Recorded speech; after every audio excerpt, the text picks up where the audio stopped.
you like me to sit down? Yeah.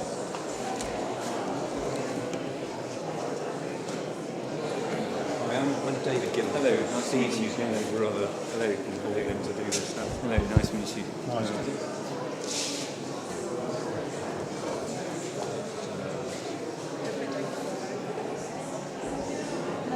So when I come to speak, if I... Pull it down, yeah.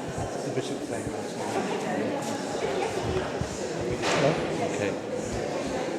Okay. Good afternoon, everyone.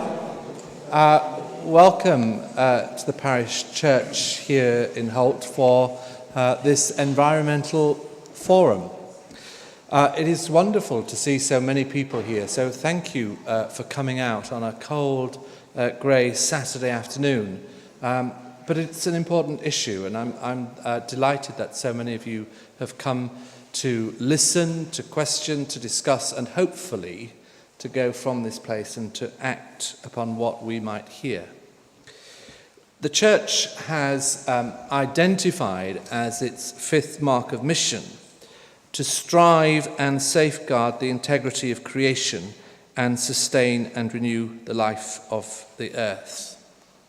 And here at St Andrews, over the past year, 18 months, we have been trying to grapple with that mission statement and to take it seriously. And we have signed up to something called Eco-Church, in which we have been challenged to think about how we manage our buildings, how we look after the environment in which we're set, about what we teach and what we include in our prayers, and also how we engage with the wider community. And this afternoon is an attempt to engage with the wider community, because this is something, it's not just the Church's mission, it's the mission of the whole of humanity to care for the environment and the planet on which we live, because it affects each and every one of us. So it's something that matters, and it obviously matters to you. So thank you for being here. I'm going to hand over to Stephen Gillam, who is a member of our congregation, a member of our parochial church council, and co-chair with our church warden Fiona Jolliffe of our Eco-Church group. And he'll say a little bit about what's going to happen this afternoon and introduce our guest speakers. So thank you all very much indeed. Thank you, Father Howard, and thank you again for coming. It's fantastic to see so many people here. This is actually the second such eco-forum. Another one was held a few years ago. There are veterans of that event here speaking and in the audience. Then, that was much more about awareness raising. Of course, since when awareness has risen. We see much coverage in the media of climate-related issues. And I think all of that coverage does different things to different people. Plainly, for many young people, it's a source of considerable anxiety and fear. For some of us, perhaps more of the grey or grizzled members here, after many years of this coverage, it can induce what one might call a certain sort of climate change fatigue. We get frustrated, don't we, at the lack of progress that people higher up the food chain, politicians and others, might be making to address some of these issues. And the focus today is really rather more, as Howard was saying, on what we can do as individuals and as communities at a very local level. We can't wait for politicians to get all their ducks in a row. We plainly have to do things and can do much more than we realize to help address this issue at a local level.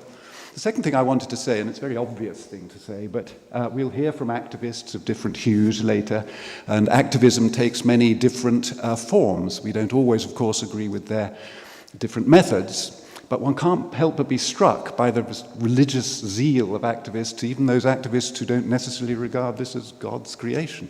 But they are there, out there, often putting themselves on the line, putting themselves at risk or in danger, and they're doing it to save us. They're actually doing it because of this existential threat to save our planet. And whatever we may think about those methods, I'm sure, like me, we respect them.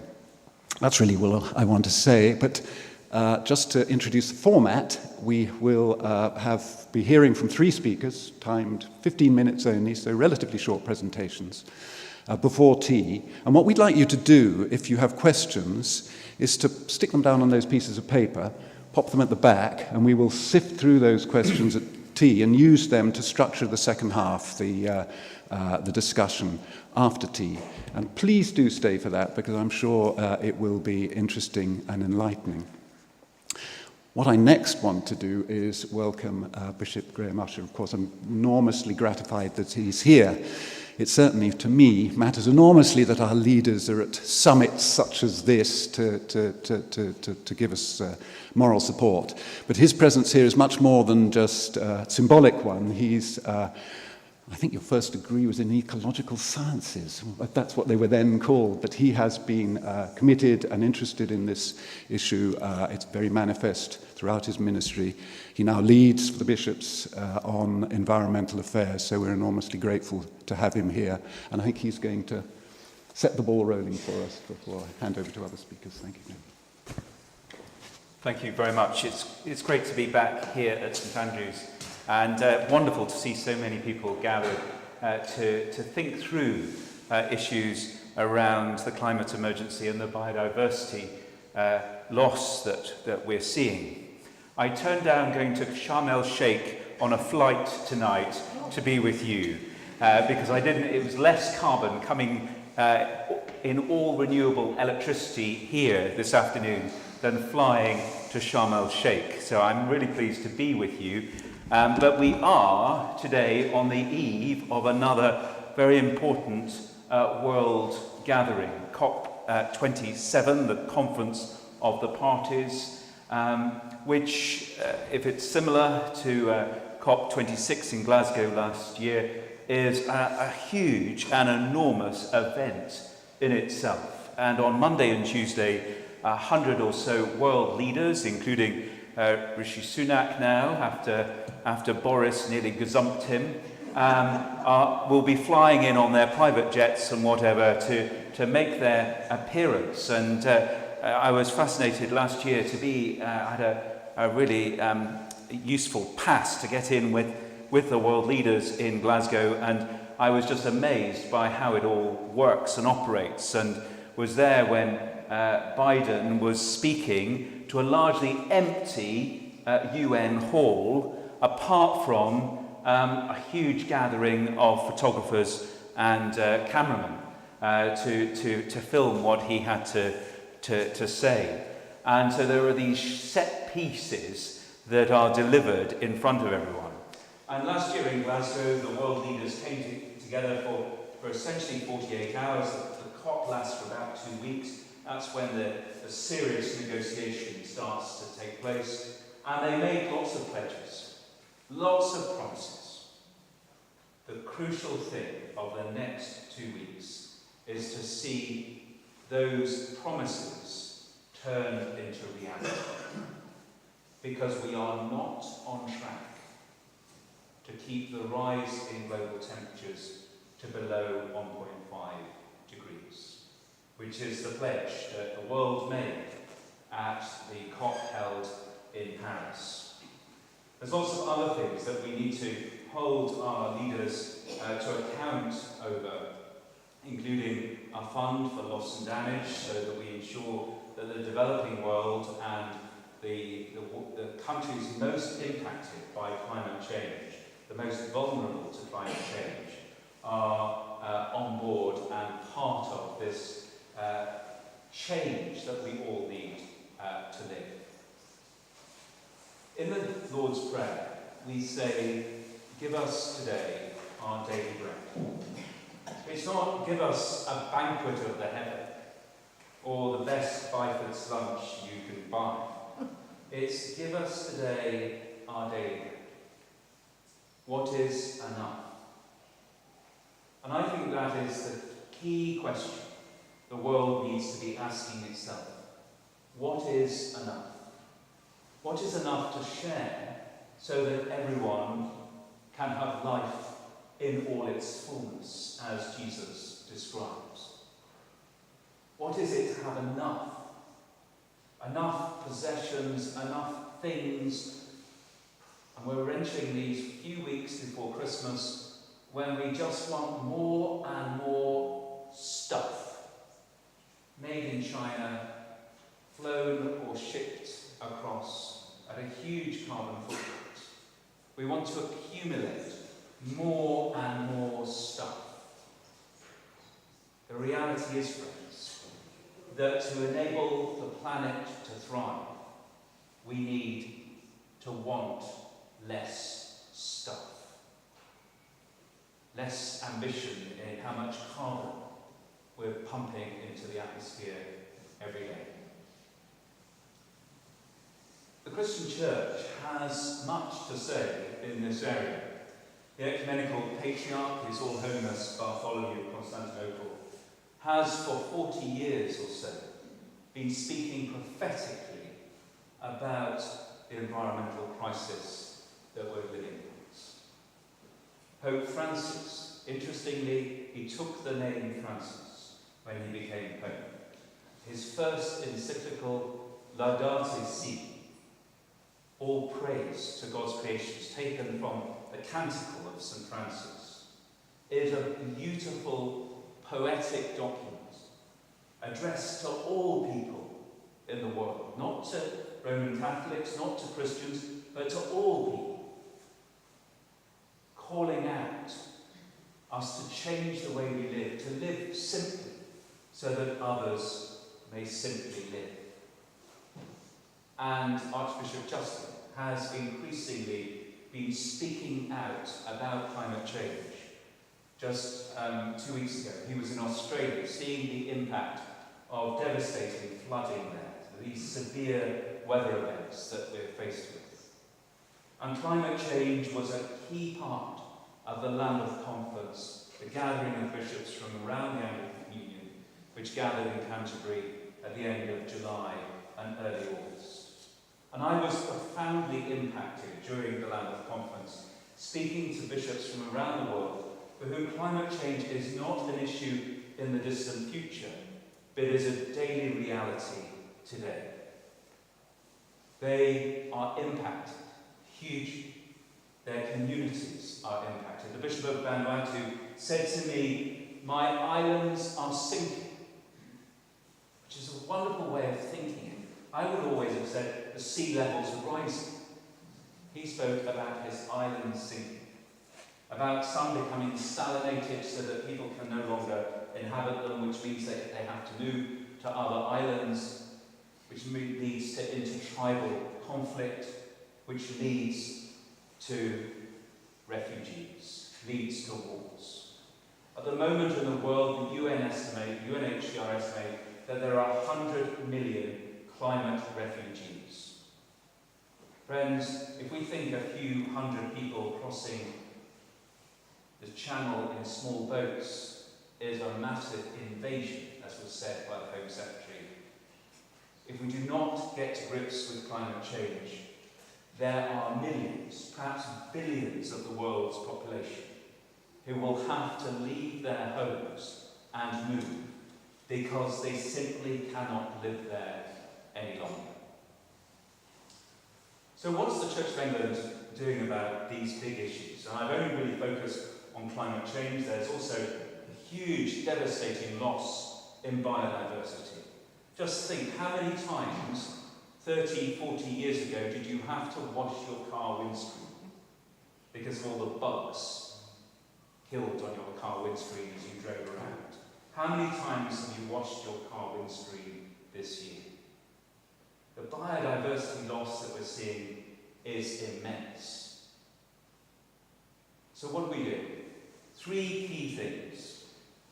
The General Synod has made a commitment to net zero by 2030, which is probably an impossible ask, but I'm going to give it my damnedest to get there as much as we can, to look at ways in which we can decarbonise our living as a church. And this is an immense challenge for places like Norfolk, with the 658 churches we have here, most of them medieval, most of them with a high heritage listing. But why can St Andrew's Holt not have solar panels on the roof, and you're heating this building using perhaps an air source heat pump, using electricity that is generated out in the sea from a wind farm. You could be prophetic in what you're doing. The Church Commissioners have released £190 million over the next 8 years to help that transition. Now, if you divided all that between every single church in the Church of England, it doesn't give you very much. But it will help us with our capacity to get some churches, when they only have use for a few hours on a Sunday or perhaps only once a month, putting solar panels or a heat source pump is not the answer. Turning to renewable lighting, solving drafts in the church, perhaps heating people in their seats through electric heat pads, a bit like a hot water bottle that you plug in advance and you sit on. It's just like sitting on your heated seat in a car, except you want to do a wee during the whole of Mass. But that is an option. There are lots of interesting things and help for churches to transition. So net zero by 2030. The second is looking at biodiversity on our land. Here in Norfolk, the Diocese of Norwich owns about 6,000 acres of glebe land, which is mostly tenanted. How can we work with our tenant farmers to enhance soil health, to enhance the biodiversity with field edges, with hedgerows that are really thriving with berries and bird life and small mammals and insects? And nationally, the Church Commissioners own land which can have a major difference. And as a Church Commissioner, one of the things I'm involved with is talking to the National Trust and to the Duchy of Cornwall and others who are sort of leading in this area. And the third priority that we have after net zero and enhancing biodiversity on our land is the whole area of the environment and evangelism. Fascinating, isn't it? Just looking at the age range in church today. Who is most passionate about the environment? It's actually young people. It's affecting their mental health. Young adults are passionate about this area. How can we make the connections with the Christian faith? With our Saviour, who saw the beauty of the lilies of the fields, who counted the birds of the air,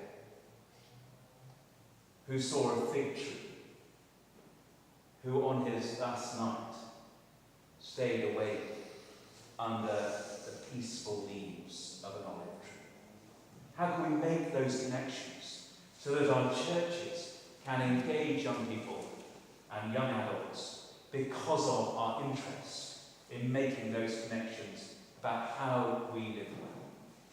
So friends, I believe that the climate crisis and the biodiversity crisis that we're facing, to engage with these areas is not an option in the ministry of God's church, but it's an imperative for the mission of God's church.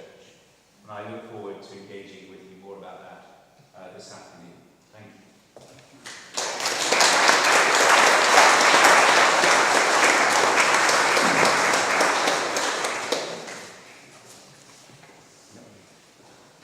Thank you very much, Bishop Graham. I'm going to introduce our first speaker, who is going to show a few slides, a very few slides.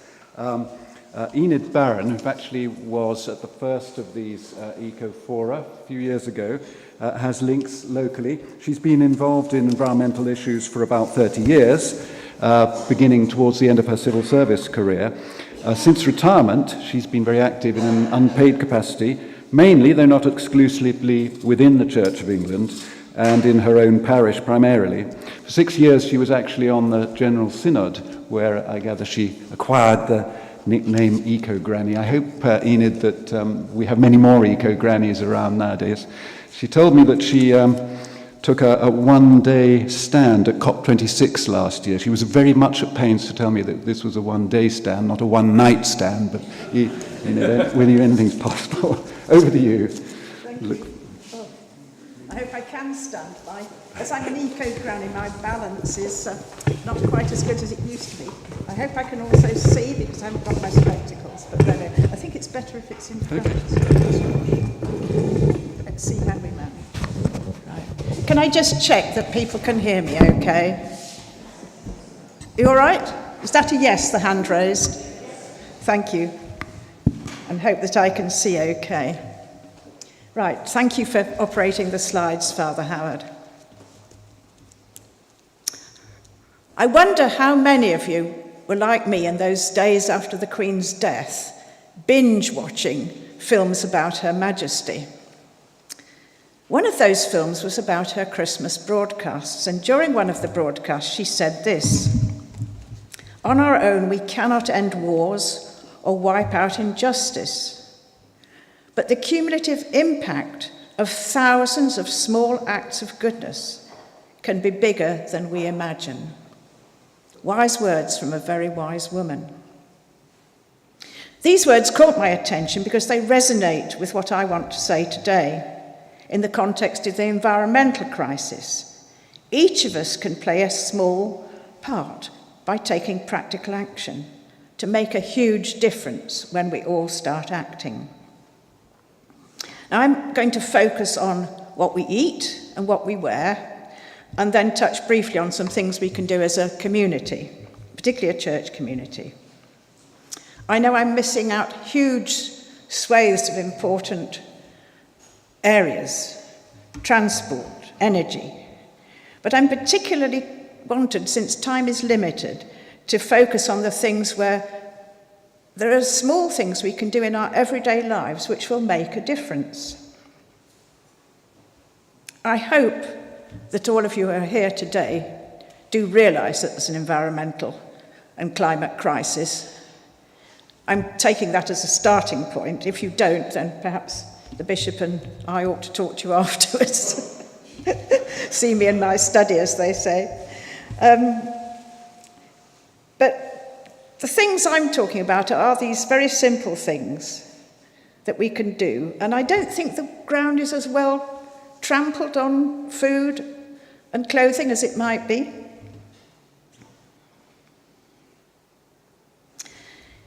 Those of us who are taking the climate crisis seriously, and I think that is most of us, can be just overwhelmed by the enormity of the problem. We often feel totally overwhelmed and, what can I do? There's no point in bothering. It's up to the government. Well, I can't agree with that. I think it's far too important to leave to governments. But I do think that environmental action is something we can all do that's useful. And there are many reasons why I think we should be doing it. First of all, environmental action by individuals is cumulative. Just as the Queen said, the more people who do good things, the better the whole picture. And there's that lovely expression, it takes many drops of water to make an ocean. We can all be dropping those drops, can't we? Bishop touched on the Christian duty. Bishop Graham touched on the Christian duty. If you're a Christian, it's an absolute imperative that you take action. Taking action as an individual, you may help to influence and encourage other people, including your children and grandchildren, your friends and neighbours. I think that taking action is empowering. You're in a much better moral position to start exerting pressure on politicians and big business if you're actually doing something yourself. And I have to say that being active is the best way I know of dealing with what's become known as climate grief. It really does seriously help. From a point of view of self-interest, taking practical action on some of these things can actually save you money and lead to a healthier life. And dare I say it, I think taking action can be fun and very satisfying. And there's a book at the back called The Joyful Environmentalist, which I've read recently. Do read that, it's huge fun. It's not all gloom and doom. Working together builds confidence, builds resilience, and builds action. So let me start with food. Now, anyone who looks at me today will realise that food is something I personally am very interested in. But I have to say, not just as a consumer, I'm also a passionate cook. There's quite a lot we can do about what we eat that will reduce our environmental impact. Indeed, I think I've somewhere got a quote from a scientist which says that this is the one area where you can make a huge difference. We need to think about what we eat. We know now that a plant-based diet is much more environmentally friendly than a meat-based one. You can just about halve your carbon emissions by turning to a plant-based diet. And I don't mean plants masquerading as beef steak. That is a false economy. I'm not saying don't eat meat at all. I still do, but I've lost my taste for it a bit. But if you do eat meat, can you make sure that it's been sustainably grown, preferably organic, preferably that it comes from this country? A Prime Minister of recent days, and only days, I won't mention her name, thought that it was a good idea to import beef from Australia. Well, if ever there was a daft idea, that's it. Well, it's one of many, actually, isn't it, to be fair? Food production is responsible for over 1/4 to 1/3 of our greenhouse gas emissions, and it harms the environment in other ways: water pollution, soil depletion, habitat destruction, killing those insects which the Bishop spoke about and which are so beneficial. They are our friends. So as well as changing what you eat,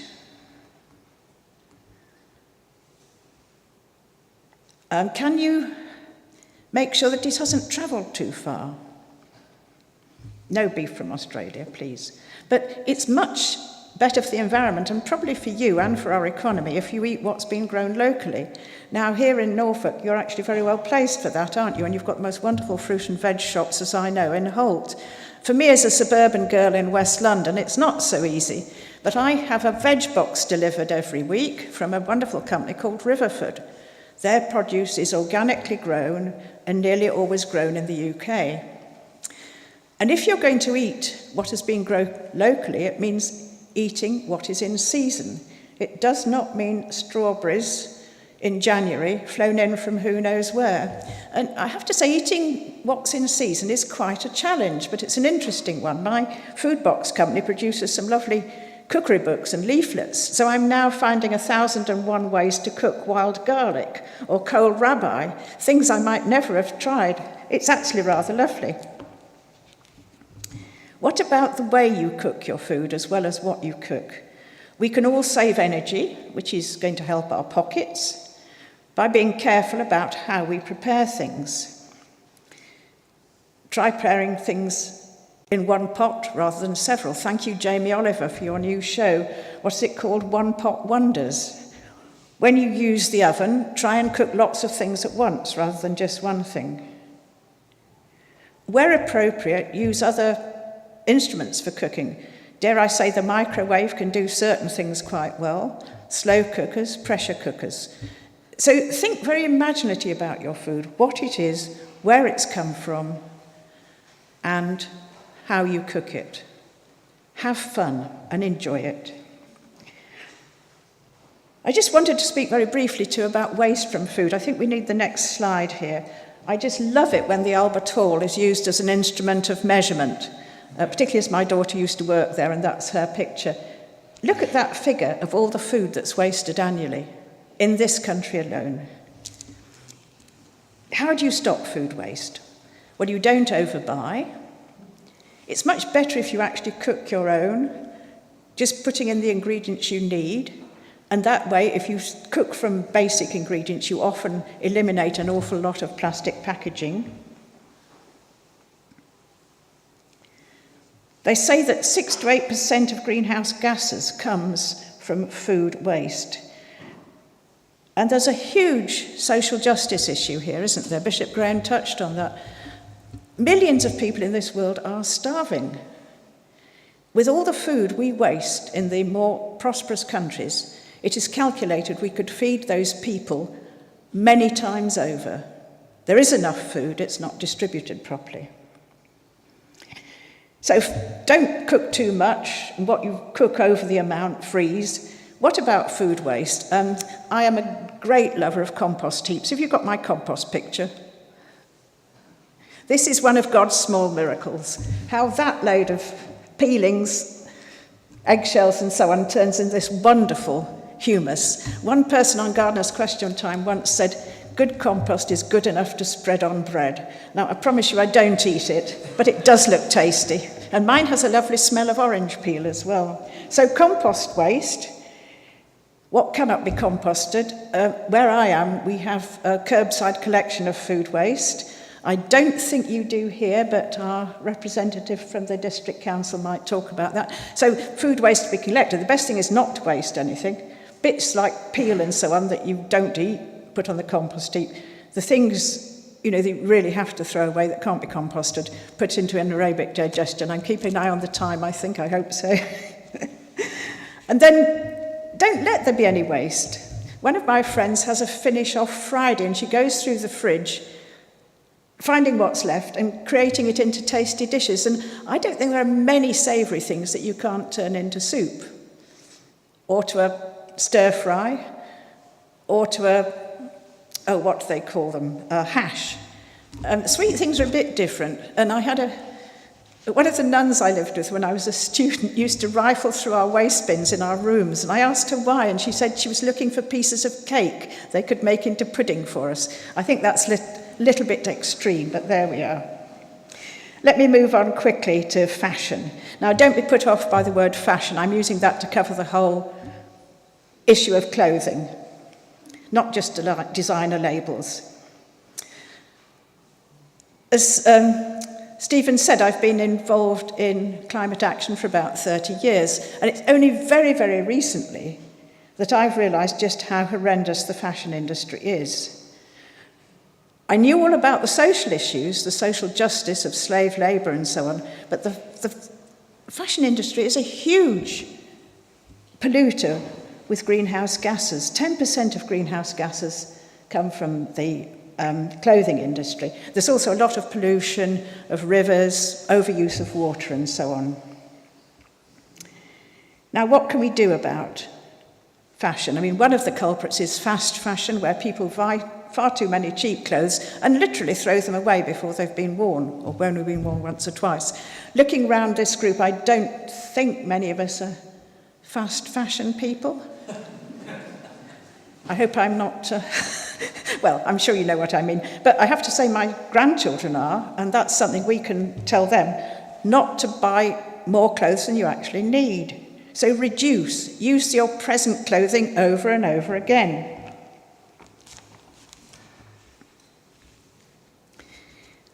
One thing I'm learning is, there's a lot of textile waste that goes into landfill. Apparently 1 truckload of fashion clothing waste goes into landfill every second globally. Huge waste of resources, huge polluter. Can you repair what you've been wearing rather than throw it away? We've got a repair cafe in Ealing, and I think I've got a slide here of a wonderful repair. Have you got that, Father Howard? Can we move on? That's about the water that's used in cotton. This is a lovely patch that somebody's made on some old clothing. I'm learning to sew wonderful flowers around the moth holes in my jumper and make them have a new life. So don't buy fast fashion. Reuse your clothes. Repair, or when you've finished with them, give them to a charity shop. And a lot of young people now are actually buying clothes from charity shops and can make quite sort of cool outfits from them. So buying from charity shop is a good idea. Some fabrics are more sustainable than others, and I've put a little bit about that in the handout I've prepared. But you need to avoid clothes made of things like polyester and acrylic, which come from petrochemicals. And much to my surprise, cotton scores very badly on the environmental front unless it's organically grown, because it uses a huge amount of water and it a lot of pollution is produced in its production and conversion into clothing. There are some new fabrics coming on the market made from other plants and so on. But again, be aware of the issues, do some research, ask questions when you go shopping. Just finally, I'd talk about some community action, and I do think that's terribly important, particularly if we want to grow our church. When people see that the church is doing good things about the climate, they're attracted to it, and young people are.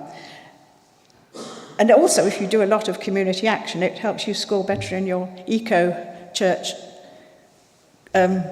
mark sheet, doesn't it, Stephen? So a few things we've done at St. Stephen's, where I worship normally, is we set up a People and Planet group quite a long time ago now, so we've got a huge body of people in the church who aren't part of the eco-church management team who are still interested in environmental issues, and we've had talks and films and outings and so on. We've also got study groups where we look at environmental issues in our Bible study. We've had something called a Big Green Fair. This is it. Lovely stall here. The lady catering is a lady whose company is called Wonky Veg, which means she's actually cooking things from stuff that the supermarkets have thrown away. And we get a great crowd at that. And we celebrate things together. Again, there's a list in the hand sheet, but you'll find, I think if in the next slide, we're celebrating Earth Hour, which is a global initiative where you turn off the lights for 1 hour towards the end of March, and you all have a jolly time together, reading poems and eating nice food, but just remembering that we need to save electricity. And we've had some special church events like Quiet Mornings, Climate Sundays, and so on. So again, there's much more I could say, but I've got to the end of my time. There's quite a lot in the handout about these events, and I will talk to Stephen and his colleagues about these church initiatives at a later stage, I hope. So, I've come to the end. And I know I've only skimmed the surface and covered only a few topics, but as I say, there is a handout which is available which will give you a lot more information.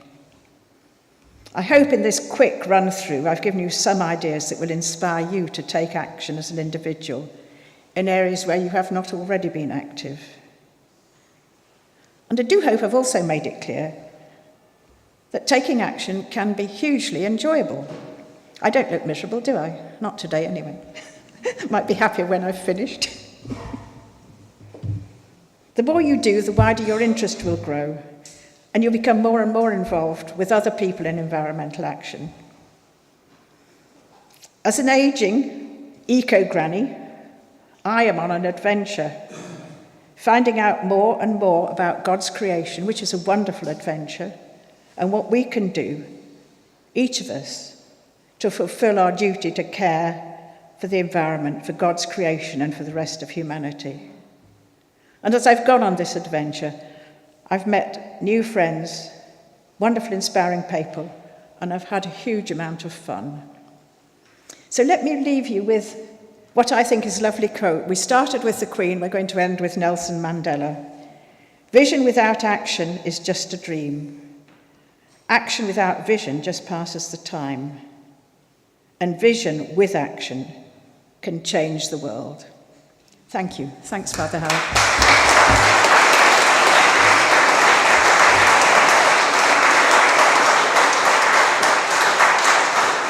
Thank you very much, Enid.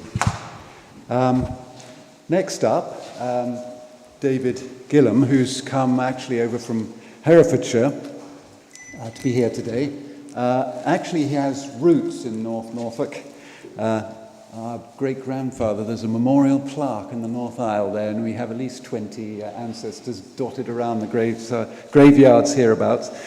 His day job has been setting up and running film festivals, but he's been involved in green politics and Extinction Rebellion for many years, and it's about that he's going to talk. I know that his involvement is lived. He has considerable personal, sometimes personal, cost. Over to you, Graham. Thank you. Can we do something about this microphone? I think it's going to be tricky otherwise, isn't it? Is it higher that way?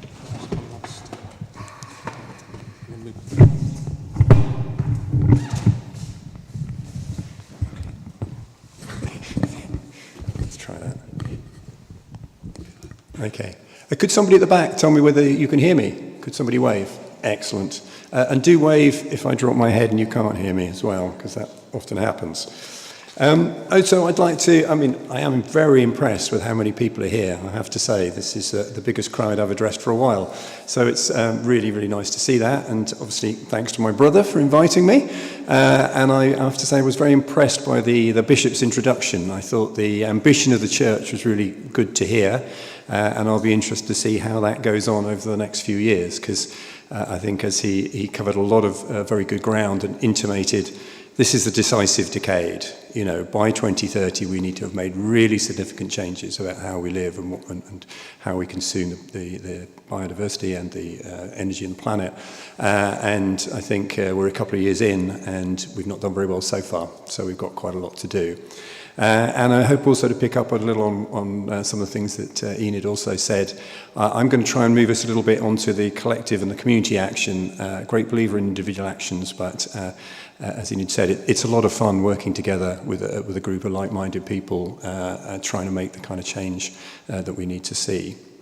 I'd just like to say, a little bit about how this is going to be a very personal story about my journey in Extinction Rebellion, and it's a very good time to do so because Extinction Rebellion is actually 4 years old about a week ago. And I think that is quite the thing to remember, how much Extinction Rebellion has actually achieved in the last 4 years in terms of moving this issue up the agenda. I'd just like to put a picture, as the Bishop said, I think, there's not a lot of young people here today. So I would like to put into the empty chair, which is, young people, that we really have to think about the impact on them and how much more difficult it is for them than for those of us who are later in life, shall we say. And one of the crucial things for me is having 6 grandchildren who live in London. In particular, my daughter Minnie inspired me to take action with Extinction Rebellion, which you'll hear about in a minute. So I'm just going to put her picture on the chair to remind me, and I hope all of you, why I'm here. Okay. All right. You probably can't see it. This is not going to work. How's that going to work? It's just going to fall out.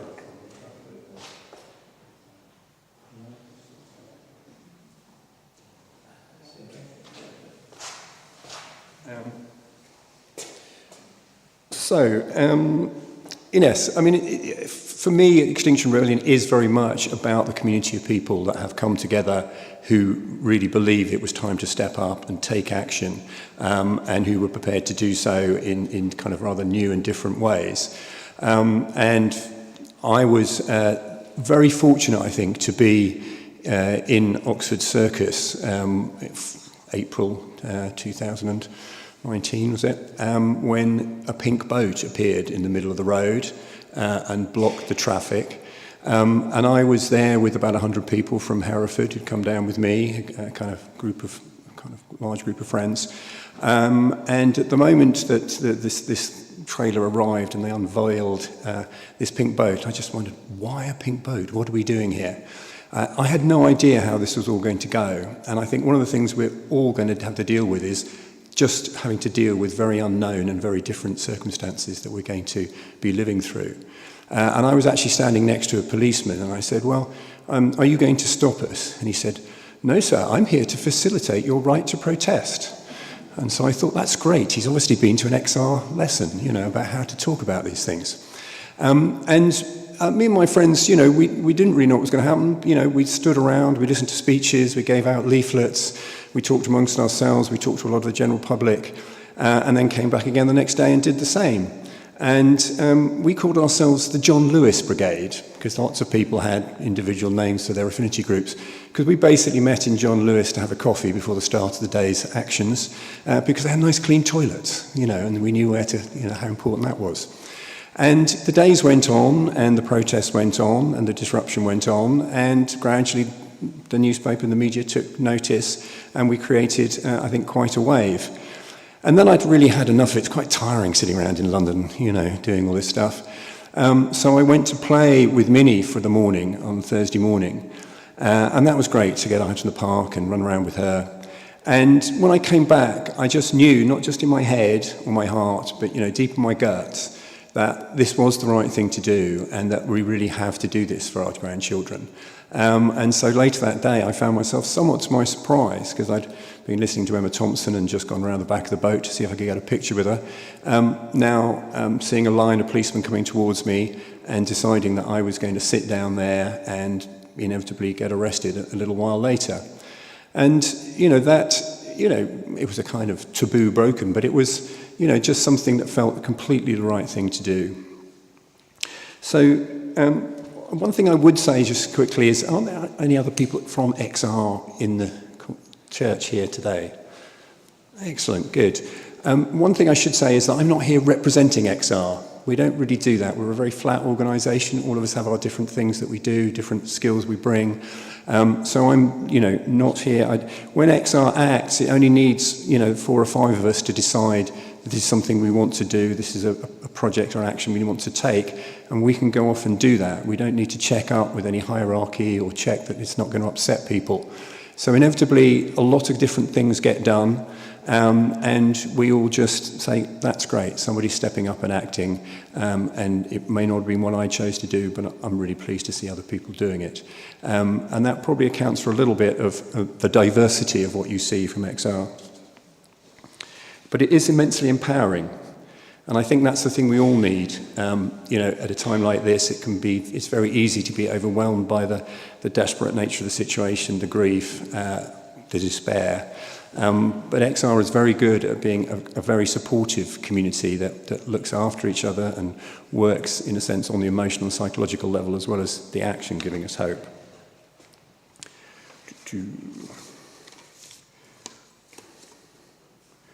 I think, though the kind of national actions like the rebellion in April and the Pink Boat and Waterloo Bridge and all these things tend to grab the headlines, we also do work a lot at local and regional levels.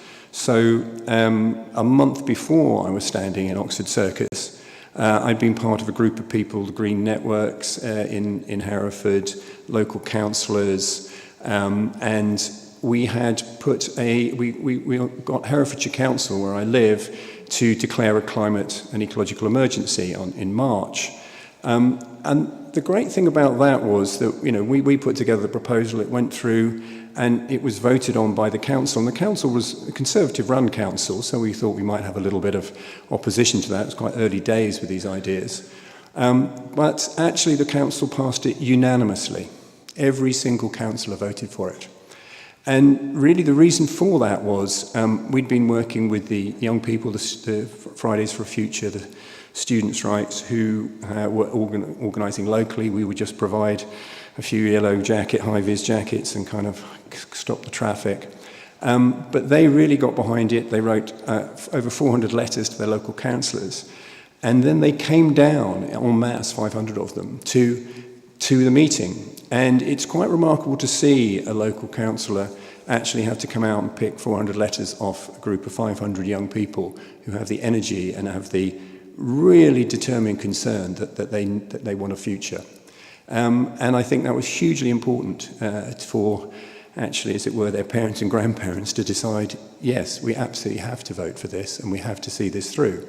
And so, like the church, the council has until 2030 to get to net zero, not just for the council itself, but for the whole of Herefordshire. So again, that is quite a difficult ambition to deliver, which involves working with businesses, working with lots of other organisations for everybody to get on board with that.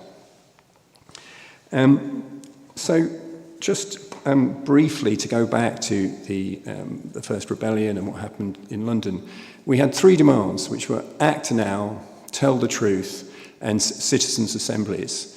Now, I won't go a lot into citizens' assemblies, but I think that the last few years has shown that our democracy is, seriously flawed, and find other ways to represent different voices is very important. And, the act now, we have continued to try and act to bring this issue to the forefront of everybody's minds and to tell the truth about it, and the truth is getting increasingly difficult. And at that point, we were in dialogue with government. I mean, sadly, that is no longer the case. We're now labelled in all sorts of unhelpful ways. But we haven't really changed our tune very much. We're just waiting to see the action, and we haven't seen a lot of it. And in a sense, as the Bishop referred to, there are a lot of promises, but emissions are still going up. So, following on from the declaration of the climate emergency, I mean, it has had significant results locally. So we cancelled a bypass that was going to be hugely destructive of a whole lot of beautiful open countryside in Herefordshire. We've got, bike lanes, we're buying electric buses, and one of the things that's dear to my heart, the state of the River Wye, which I suppose has probably come to people's attention, is being used as a sewer, really, for chicken manure, and a lot of sewage going into it. The council is now putting money into wetlands and ways of natural ways to prevent all that going into the river. And all these are things that, are small steps towards helping to deal with these problems. And very importantly, and then in May, the next local elections, the council is now no longer Conservative run, but is run by a coalition of independents, a group called It's Our County, Green councillors. And there are 7 members of Extinction Rebellion involved in that who have taken that plunge, which is to work through the institutions. And I have to say, immense admiration for them, because the amount of work you have to do to try and change things within a local authority and to change the culture of a local authority is huge. I mean, I spent a year on the Climate Emergency Steering Committee, and it does do your head in, really, how hard it is. And that, I think is it's often overlooked that actually at a lot of local levels, Extinction Rebellion, people in Extinction Rebellion are working in lots of different ways. And one of the things the council also did was to run a citizens' assembly, so ask a representative sample of people from Herefordshire what they felt their priorities were.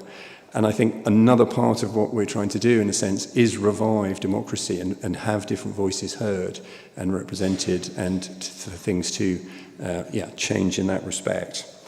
One of the things that came out of it as well in terms of collective community action is a project that we call the Great Collaboration. And this is actually run by a local parish council. Foundhope Parish Council put this together with the Green Network and some of us. And you can go online and look at it, the Great Collaboration. It's a website, it's a toolkit. It basically asks you to make promises about small actions you could take, as Enid was saying. Let part of your garden run wild, don't use any chemicals on your garden, make various personal changes to your driving habits or eating habits and so on. And these are they're collected by the website. And one of the sort of clever things that was trying to answer the question, what could local councils do, parish councils, district councils, county councils? And so this individual promises, as it were, and actions are then collated in a way that the local parish council can then see what people want, see what they're doing, and see how they can help to support that and to grow it out into the community amongst the other people who might not yet have signed up. And I think those kinds of things, in terms of trying to bring more and more people on board with the kind of actions that we need to take, is a kind of helpful way to move from the individual action to the community and to the collaborative, and to just get greater leverage on these issues. Because I think it's easy for me to talk to many of the people within Extinction Rebellion because we share certain values and we read, are in our news bubble and we see the world in certain ways. The harder thing is actually to talk to my neighbour next door who doesn't see these things in that way, and to try and bring them on board with what we think needs to be done. And I think that's a challenge for, in a sense, any community, is how you take it out to other communities and how that might work. And we've done a lot of door knocking, we've done a lot of ways of doing it, but I think, again, through collective action, it's a lot easier if you're working together on some project. We have a few acres of land in our village that we're trying to retain the biodiversity and clear it up and add more wildflowers growing and so on. And so working on that sort of project with people who may not come at it from the same direction as me is a good way to kind of, to get the kind of changes we need to see. And I suppose one of the things that we are starting to move on this kind of journey through things is moving from mitigation to adaptation. So, you know, the mitigation, trying to prevent the damage, we've been trying to do that for 3 or 4 years, and though there's been a lot of fine words, you know, we haven't seen the kind of action that needs to happen. And so it's obviously clear to us that the science doesn't change. The facts are that, you know, it's getting hotter, all these things are happening exactly as the scientists predicted. The one bit they didn't quite get right is that the extreme weather events are happening faster and with more extreme strength than we'd expected. And so, you know, we have a group of us locally who are doing things looking at like how do we prepare for flooding locally. It happens quite every 5 or 10 years in Hereford, but also at a kind of more village level. All sorts of ways in which we're going to need to adapt our life and be prepared for the kinds of things that we have seen going on across the world. And so I think just to bring it you know, back to where I'm working now, particularly working on a campaign called Save the Wye. Now, you probably have all seen all summer long the state of our rivers has become a bit of a national issue, the amount of sewage going into them. In our case, it's particularly the amount of chicken manure that's spread on land that flows into the river. And, you know, having started locally with a group of people, probably half of which were Extinction Rebellion people, we're not flying it under the badge of Extinction Rebellion, but Save the Wye. We have worked up and down the river with all sorts of different groups over the last couple of years. We've done a pilgrimage from the source of the Wye to where it hits the sea. We did a thing this summer called Wye July, which has brought thousands of people who really care about the river. They, you know, they walk their dog by the river, their children play in the river. They played in the river as kids, and now they won't let their children play in the river because it's so polluted. And I think those kinds of campaigns that we're doing can, you know, we got 400 people to write to the chief executive of Avara, which is the big chicken company with the industrial poultry units. And out of that, we had 80 new members. So it's through collective action that we are growing that kind of movement. And I think one of the things that brings in is that we're working nationally across the UK, but also internationally. You know, the same company, Cargill, perhaps, you know, some of you know it as one of the great traders of agricultural commodities. You know, we're working with people in the Amazon, in Brazil, in Germany, and so on. And I think one of the things that's easy to forget is the international perspective. You know, climate justice is at the heart of what we do, and it's easy to look around our community, but we have to remember the impacts on other communities of what we do. And I think I've been having the signal, so I shall stop at that point. But thank you very much for listening, and looking forward to the rest of the afternoon.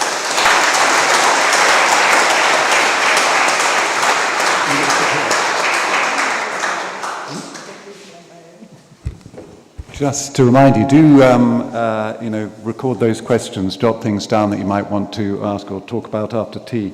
Our third and final speaker before tea is Councillor Nigel Lloyd, and again, many, many thanks for coming, Nigel. He's the Cabinet Portfolio Leader for Climate Change and the Environment at Norfolk District Council. He's a background in environmental sciences, so he knows what he's talking about. And he's going to talk through their climate change journey at Norfolk District Council and what they're doing for us. Thank you. Just one correction. I'm portfolio holder, not portfolio leader. So I think our leader at the council would be a little bit upset if I could. So yeah, I just want to talk through our journey at NNDC. I am a politician. I know that's a dirty word for many people after the shenanigans that have gone on over the last few months. But I represent the Liberal Democrat Party, and we took control of the council in late 2018. We had a period of no overall control during that time, and our group got together and put a motion to council to declare a climate emergency.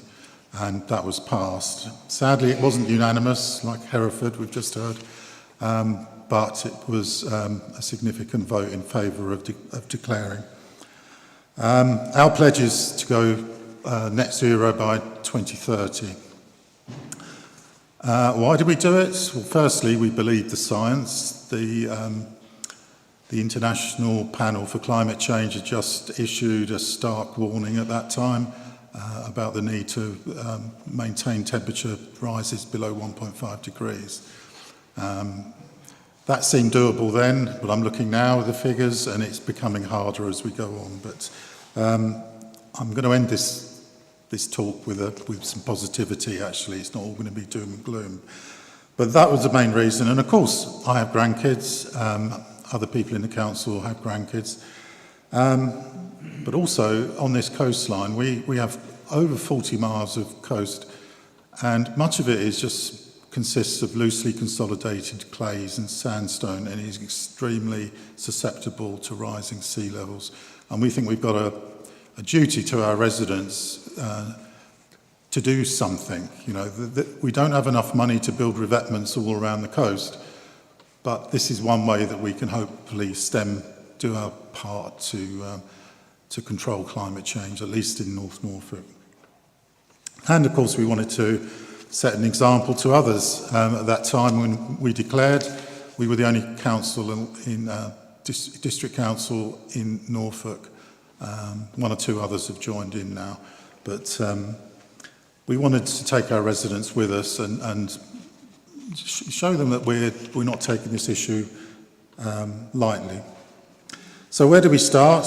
We started with, we believe it's Norfolk's first climate change forum in August 2019. A group of local scientists, leaders, community groups came together. It's about 200 people, and we had workshops, and we said, well, what should we do? You know, how's the best way to approach this? We then followed it up with the Green Build event that was held at Felbrigg. We had a 2-day consultation event there with local residents, and we were overwhelmed with the positivity about doing something for the climate, and it really just bolstered us into taking it further. The first thing we decided, we needed to make a pledge to the public, to yourselves. So we wrote a charter, and it sets out in very broad terms what we will do, how we will try to lead the community, and importantly, what you guys can do as well to do your bit towards climate change. We followed that up with a couple of years or 18 months of study and work, and produced a net zero action plan. And I've got 10 copies on there, and you're very welcome to take them away. I didn't want to print off reams of paper because at an event like this, it just doesn't seem right. But it sets out our stall, where our carbon in this district comes from, and what you can do about it yourselves, and more importantly, what we're doing about it. It's got a good glossary of terms, so there's some jargon that you don't understand. We've tried to help people through that. So what do we do? So I decided I wanted a prestigious group of people to measure our carbon. We need to set a baseline for our carbon emissions, and we went to the Carbon Trust to do that.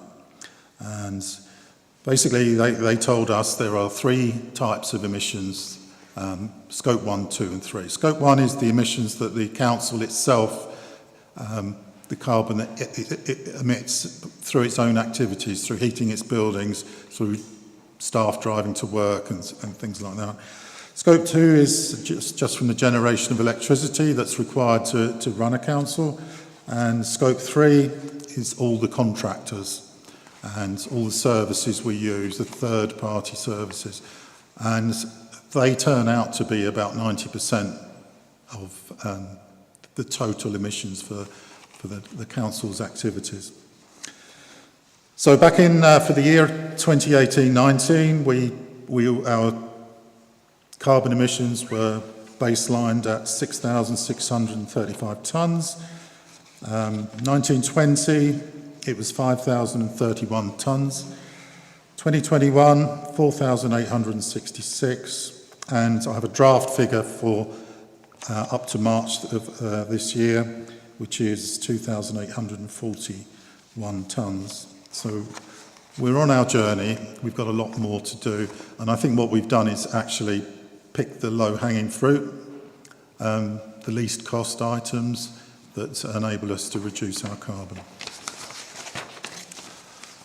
I've got one eye on the clock like the other speakers too, because I want to be able to finish if I can. But how have we made this progress? Well, it really isn't rocket science. We switched to a 100% renewable energy provider. We switched over to LED lights.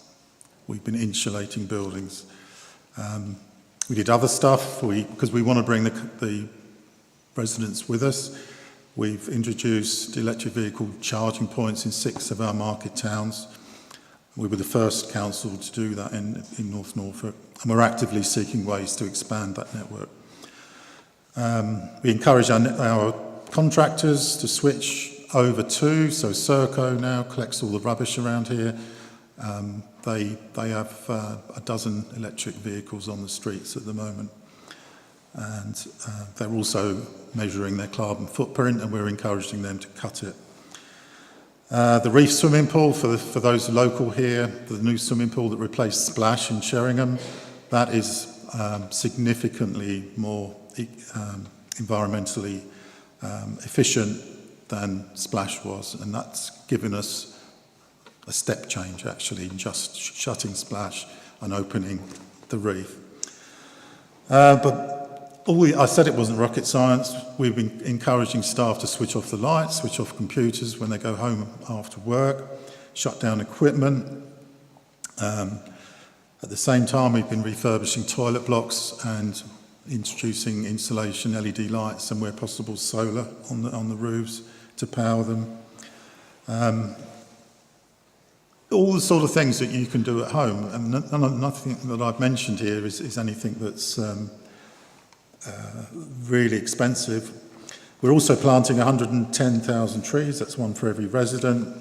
We don't count that towards our carbon, but we do have a programme running alongside this about rewilding, and as time goes on, you'll see more of the grassy mowed areas on greens and on residential estates turning into real rewilded areas with wildflowers and a few more trees and bushes. We've had kickback on that. It turns out a lot of people like to see a nice green lawn, but we're holding up and gradually introducing these. And of course, when people see the flowers blooming in sort of May, June time, it's quite spectacular. The rest of Norfolk are coming on board. So the other district councils, there's 6 district councils in Norfolk. 1 or 2 have declared an emergency, but they are all, I'm pleased to say they're all taking action. There seems to be some political parties really can't see the point in declaring a climate emergency and haven't done so. But they are taking action, and if you look on their websites, you will see that is the case.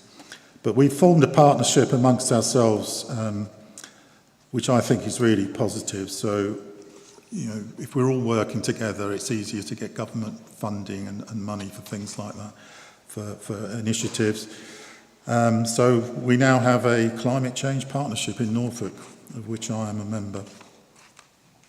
We also are continually running campaigns on recycling, reuse, waste reduction. For the coastal side of it, we've been working with the fishing industry, collecting discarded fishing gear and working with that industry to improve, shall we say. We've also run Safer Seals campaigns, and there's been an awful lot of coastal adaptation. So what have been the challenges? Because I've rattled through that pretty quickly, but there were challenges along the way. First one for me personally is, are we reducing our carbon footprint quick enough? Of course we're not. And that is frustrating for me. But we will meet our 2030 pledge, and we're going to stick by that. One of the reasons we can't do it quicker is because as a council we have certain statutory duties, and those services must be maintained. And some of these are vital to the community, particularly homelessness and certain poverty issues, etc. Cultural issues within the council, I think a previous speaker mentioned this. It was a struggle for me to get the whole council on board with the concept of a climate emergency. People were set in their ways, they didn't think it was their priority, they're used to organising waste collections and things like that. And my job was to say, collect the waste, but do so in the most environmentally efficient way that you possibly can. We countered that sort of resistance by pretty much forcing all the directors and senior managers at the council to go through a series of training courses. And I'm pleased to say now that the majority of our officers, and they're the ones like the civil service, they're the guys that actually make things happen in the community. They're pretty much on board with it now, and it's gratifying to see that in their meetings, climate change always comes up now, and so we're kind of getting there, and it's like a snowball rolling down a hill.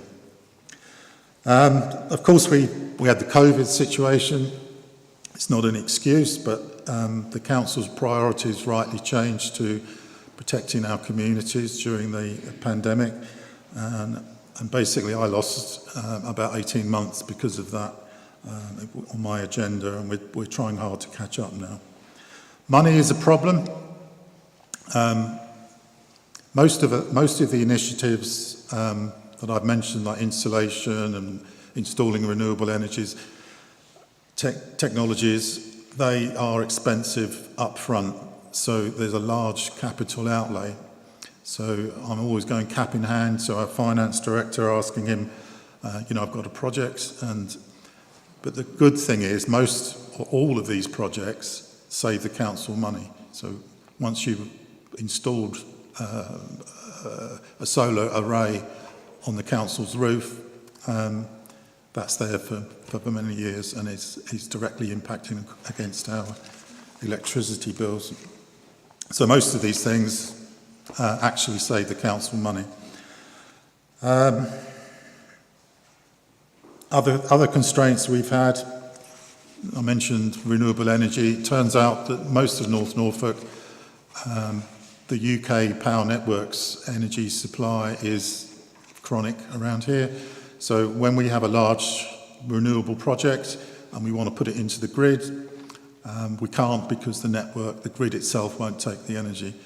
Same thing occurs with when you want to put in a electric vehicle charging point, say 6 in a car park. We find that UK Power Networks don't have the energy to actually supply it to us. So these are fundamental infrastructure problems that I'm sure happen particularly in rural areas like our own, but also across the whole country. And this is something that's the government really needs to get their heads around. So, like the other speakers, I would say take small changes. If everybody took small changes, it adds up to a lot. And it's the only way we're going to get this done if everybody contributes and plays their part. On a positive note, I'd like to say that back in the 1980s, many here, I can see, will be in that age group as me, but there was a big hole in our ozone layer, and the world did come together at that time and took action. And COP27 about to start off, I think it's had a slow start, but if you look at the ozone hole now, it's reducing and becoming smaller year on year. And I hope the same thing happens with the carbon emissions. And I'm sure it will, because the cost of adaptation to the climate emergency far outstrips the cost of taking action now to reduce your carbon. So, as a politician, that lies heavy with me, and I hope other politicians at a national level can take that on board. Do visit our webpages at North Norfolk. It's north-norfolk.gov.uk. There's a wealth of information there about what you can do, what we've done. I've only touched on part of the work we're doing there, and there are some books there at the front which outline actually in great detail what we're doing. And that's it for me.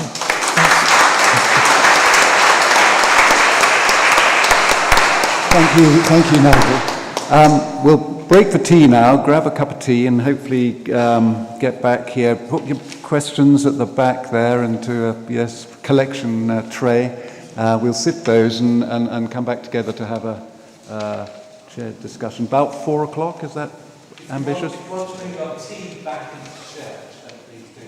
But tea will be served in the meeting room next door. Thank you. And thank you once more to our speakers.